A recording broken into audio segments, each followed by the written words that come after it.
L'actualité est dominée aussi par les intempéries. Le nord de la Guyane est toujours en vigilance jaune pour fortes pluies. Dans les quarts d'Apagui à Grand-Santi, les abattis sont inondés et les récoltes perdues. Un appel aux dons a été lancé par des professeurs. Les denrées non périssables ainsi que les vêtements de pluie sont à déposer à l'école d'Abriba à Balata, à Matoury. Et malgré une certaine accalmie sur le littoral, une dizaine de magasins de la zone Connery à Cayenne sont encore sous l'eau. Les commerçants sont tous en colère. Le reportage de Carl Constable et Martial Grit. Que c'est triste Venise. Nous ne sommes pas à Venise, mais le paysage est tout aussi triste. Une dizaine de commerces et de bureaux de cette partie basse de la zone Connery sont aujourd'hui fermés pour cause d'inondations. Françoise Gimel, spécialisée dans la vente de mobilier de bureau, ne décolère pas. Elle a plus de 15 cm d'eau dans ses entrepôts et son showroom. C'est le fait que les canaux ne sont pas entretenus, ne sont pas curés, malgré que le président de la zone le signale régulièrement à la direction de la mer et des territoires.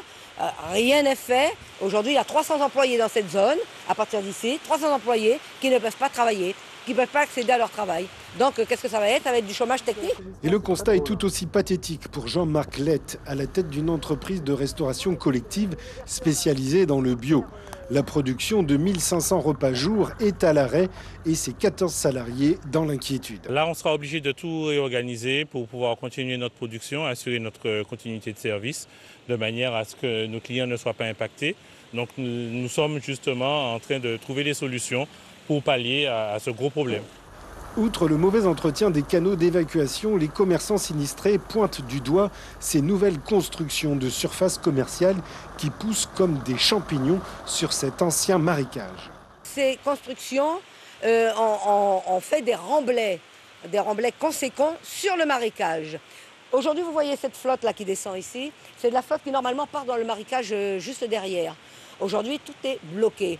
Interpellée sur les permis de construire délivrés, la mairie de Cayenne répond qu'elle suit à la lettre le plan local d'urbanisme, le PLU, et renvoie d'un revers vers l'intercommunalité. La ville n'a pas de compétences, notamment en zone d'activité économique, parce que la zone Connery, c'est une zone d'activité économique qui est de la compétence de la communauté d'agglomération du centre littoral.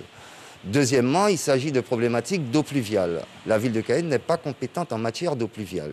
C'est aussi la communauté d'agglomération. Il existe bien une brigade de l'urbanisme qui dépend de la ville. Elle aurait été saisie.